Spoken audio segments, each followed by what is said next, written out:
बिस्मिल्लाहिर्रहमानिर्रहीम। अस्सलाम वालेकुम नाज़रीन, सोजरो न्यूज़ में भली कार। कादिरपुर में OGDCL जे गेट ते वयल चौकीदारनि एहतजाज कयो। वयल चौकीदारनि चेयरमैन मोहम्मद बख्श जलबाणी, नायब सदर खादिम हुसैन, निसार सुंदराणी, हफ़ीज़ मलिक, हफ़ीज़ुर रहमान खटक ऐं ॿियनि चयो त वयल चौकीदारनि खे रेगुलर करे पको कयो वञे, ॿी सूरत में एहतजाज जो दायरो वधायो वेंदो। ॾिसूं था कादिरपुर मां मोहम्मद मुराद मीराणी जी ही रिपोर्ट।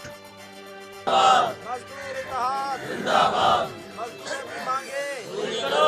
मजदूरों की मांगे पूरी करो। मजदूर इत्तेहाद जिंदाबाद। जी नाज़रीन, असां मौजूद आहियूं कादरपुर OGDC गैस फील्ड जे मेन गेट अॻियां, जिथे एहतजाजी मुज़ाहिरो कयो वियो आहे। त मुज़ाहिरीन सां ॻाल्हायूं था त ॾिसूं उनजो छा चवणु आहे। असांजो मुतालबो जेको आहे त हिकु वेल चौकीदारनि खे पकनि जा लेटर उहे कढिया वञनि, ऐं ॿियो जेको आहे त असांजो एग्रीमेंट आहे जेकी असांजी क़यादत राजा सलीम जेको आहे ऐं मलिक इख़लाक़ साहब MD ऐं ED HR सां कल्ह मुलाक़ात उन्हनि जी थी। हू पाण ग्राउंड फ्लोर ते बि लही आया।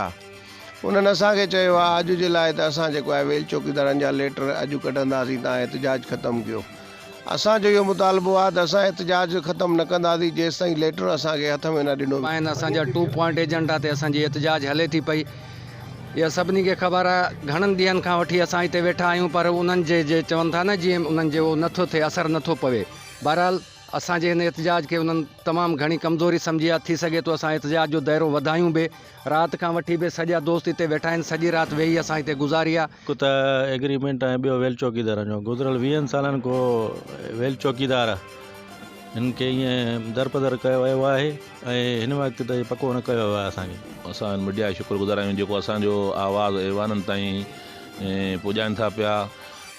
असां जेके वेल चौकीदार वेठा आहियूं अॼु, ऐं उन खां बाद CBI यूनियन वेठी आहे जेके एग्रीमेंट रुकियल आहे हिन मज़दूरनि जी। ऐं ॿियो असां वेल चौकीदार 20 साल गुज़रिया नी, असांजा तक़रीबन लेटरनि रोके छॾिया नी, जेको असांखे यकी आसरा ॾियनि था। अॼु चऊं था, सुभाणे चऊं था, अॼु चऊं था, जेको असांजो MD नथो कढे पियो।